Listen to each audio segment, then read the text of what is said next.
19th August 480 BC, Ulufor 17 before sunrise, Thermopylae, the hot gates. Steam crawls off the sulfur springs like breath from a buried animal. The air tastes of salt from the Malian Gulf and rotten eggs from the earth. In the blackness, men shift their weight in sand that can't decide if it belongs to land or sea. Bronze greaves scrape stone. A spear butt thuds once, quiet, deliberate. Leonidas stands where the pass narrows, where 2 wagon widths of road are all the world will allow. He does not pace. He does not pray aloud. He watches the dark like it owes him something. Behind him the line is already formed. Round shields, aspides, overlap until they become a wall. Spear points angle forward, a bristling hedge that catches the first gray of morning. Spartans at the center, their red cloaks heavy with sea damp. Allies packed shoulder to shoulder. Thespians. Tegans, men from small cities, whose names will not be sung as loudly, but whose hands still sweat inside leather grips. Far down the road, torchlight flickers. Not Greek fire. Persian. A low murmur runs through the defenders as the horizon begins to pale. The Persians come on in waves that look endless because the pass forces them to compress. Men folding into men, shields banging, officers shouting in languages that turn into one harsh sound. Their armor is lighter, their bows taller, their confidence almost visible.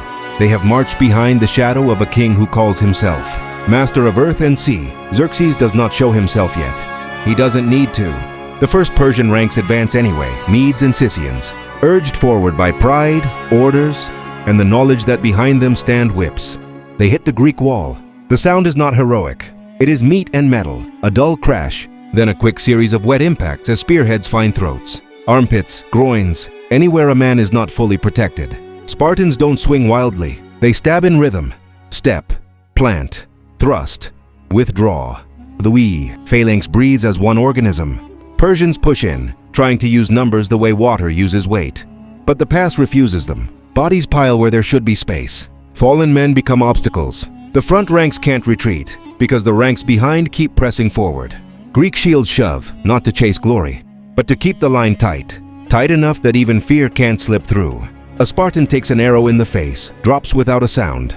The man beside him steps into the gap before the body even hits the ground. Another Spartan's spear snaps. He lets it go and draws his short sword, Typhos, and continues. Close work now, brutal and intimate. Hour by hour the sun rises over the cliffs, turning the sea to hammered silver. The springs keep steaming, indifferent. By midday, Persian officers realize the truth. In this place, their vastness is a liability. They rotate troops. The Greeks rotate too, disciplined as clockwork. Each time the Persians surge, they bleed. Each time they fall back, the hot gates swallow their dead. And somewhere beyond the press of shields and shouting, a figure watches from the hillside, learning the shape of Greek strength and the shape of Greek impatience. As night begins to settle over Thermopylae, a lone man steps away from the Greek fires and turns his face toward the Persian camp. He does not look back. 19th August 480 BC, 1132, Persian camp below Thermopylae. The noon heat turns the camp into a shimmering mirage. Horse sweat, cooked grain, and blood hang in the air. Orderlies drag the wounded away from the front in silence, because speaking would make it real.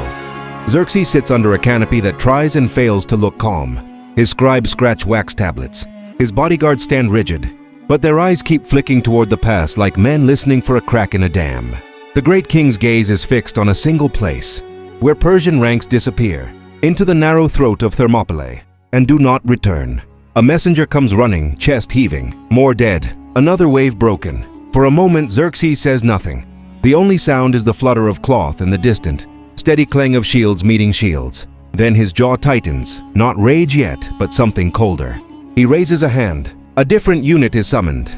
The Immortals. They arrive with polished scale armor and tall shields, their spears crowned with metal that catches the sun. 10,000 men, so the stories say, always replenished, always whole, always the same. As if a nation can cheat death by pretending it doesn't notice casualties. Their commander Hydarnes does not boast.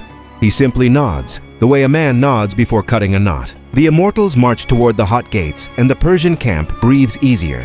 Officers straighten their sashes. Men whisper prayers and insults in equal measure. Somewhere a drummer begins a low, steady beat, as if rhythm itself will bully the Greeks into falling. At Thermopylae, Leonidas watches the new formation approach. He doesn't need a herald to tell him who they are. Spartan veterans shift their feet and tighten their grips. You can feel it even if you're not there. the change in pressure in the air, the moment both sides recognize a name. The Immortals surge. At first it seems different, faster, cleaner. Their front rank does not stumble as much over the bodies of the earlier waves. Their officers push them with precision. Arrows hiss overhead, darkening the light for a heartbeat, striking shields with sharp, angry pops. Then the Greek wall steps forward. Just one pace, a collective shove. Spear points find gaps. Shields slam into ribs. The Immortals try to pry the phalanx apart, to hook spear shafts, to pull shields away. But the Greeks fight like a locked door. Each time a Persian arm reaches in, it's met by bronze and bone. A Spartan spear drives through a throat. The man gurgles, staggers, and is swallowed by the press behind him. A Thespian takes the place of a fallen ally without being told. A Greek sword flashes at waist height, short, purposeful, ending fights in a single breath. The Immortals, those deathless men, begin to die like everyone else. By late afternoon, the pass is a butcher's corridor. Persian corpses stack against the Greek shields and slide down into the sand. The waterline is stained, and the surf keeps trying to erase it, wave after wave failing. Back in Xerxes' camp, the drumming slows. The great king's fingers tighten around the arm of his seat until the tendons show. His empire has stretched across continents, swallowing cities that thought their walls were eternal. Yet here, in a place that smells of sulfur and seaweed, a few thousand men have turned geography into humiliation.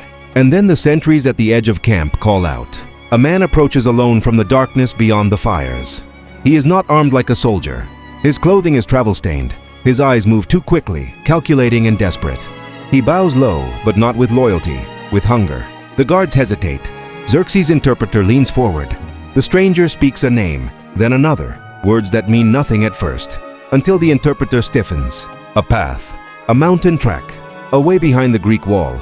Xerxes' gaze sharpens, and the camp seems to hold its breath. Because at Thermopylae, stone is only invincible from the front.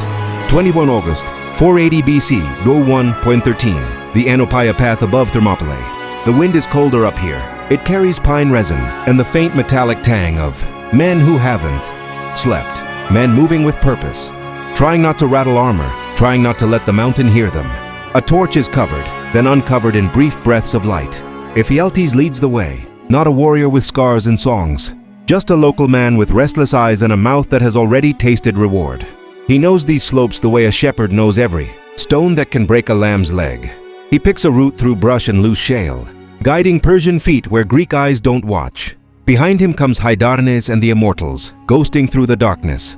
The proud formation from the pass is different here, spread out, careful, climbing in single file like thieves. Their spears are angled down, not forward. Their breathing is the only drum. Below, far away, Thermopylae is just a smear of firelight.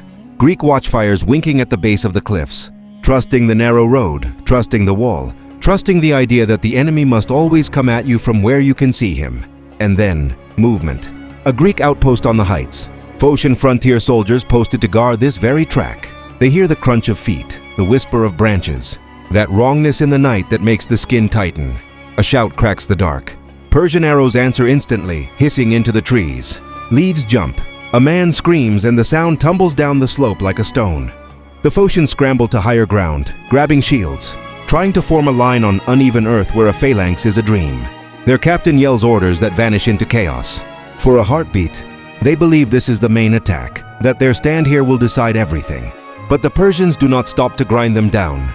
Hydarnes keeps moving. That is the cruelty of it. The defenders on the path are not destroyed. They are bypassed. Their fight becomes irrelevant in real time, and by the time they understand, the knife has already passed them. By the first pale hint of dawn, the Immortals are descending the far side of the mountain, toward the rear of the Greek position, toward the road that leads to the hot gates, toward men who are still facing the sea. 21 August, 480 BC, Euro 516, Greek camp at Thermopylae. A runner arrives out of the dark like he's been thrown by the night itself. Dust on his lips, blood on one forearm. His eyes are wide with the kind of fear that doesn't ask permission. He falls to one knee before Leonidas. Words spill out, broken, urgent. The path. They're behind us. For a moment the path seems to go quiet, even though the Persian lines below still shift and mutter and clank. It's as if the stone walls of Thermopylae have heard the message and are deciding whether they can still hold their breath. Leonidas turns his head slowly, looking not at the enemy in front, but at the faces in his line. Some men stare back with disbelief, some with fury. some with the distant calm of those who have always known the end would come from a place you didn't. Guard hard enough, orders begin to snap through the Greek ranks. Not the frantic cries of panic, clean instructions. Allies are called forward. Captains lean in to hear. Men glance toward the south, toward their homes, toward a future that suddenly feels possible again. Leonidas' voice is low, but it carries. He tells most of Greece to leave, not because he doubts them, because he needs Greece alive. You can feel the shift as the decision lands, like a door closing, like a last breath taken on purpose.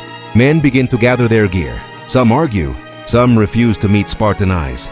The air tastes bitter now, not of sulfur, but of something human. Shame and gratitude mixed together. And the Spartans? They do not pack. They adjust armor straps. They check spearheads. They tighten the leather grips on their shields as if preparing for a drill.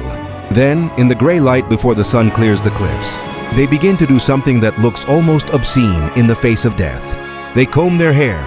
21 August 480 BC, year 741, Thermopylae, the narrow road between cliff and sea. The sun finally climbs high enough to strike the bronze. It flashes off helmets and shield rims and spearheads until the whole pass seems to glitter, beautiful, unbearable. The sea to the east is calm, almost polite, lapping at stones that will soon be slick with blood again. The Greeks who are leaving do it fast. Sandaled feet slap the road. Men glance back over shoulders as if the act might turn them into stone. Some carry wounded, some carry nothing, because there is no space for extra weight when you're running from an empire. A few do not go. The Thespians remain, silent, grim, their decision made without ceremony. Their city is small, but their posture is not. They fall in beside the Spartans as if they've always belonged there. The Thebans remain too, though not with the same certainty, caught between politics and survival, between fear of Persia and fear of what Greece will call them later. Their eyes keep darting, measuring outcomes. Leonidas steps forward to the front of the line. His cloak hangs heavy and dark. His face is set, not in anger, not in despair, but in the cold clarity of a man choosing the shape of his own ending. Down the road, Persian horns sound, a long brutal note, then another.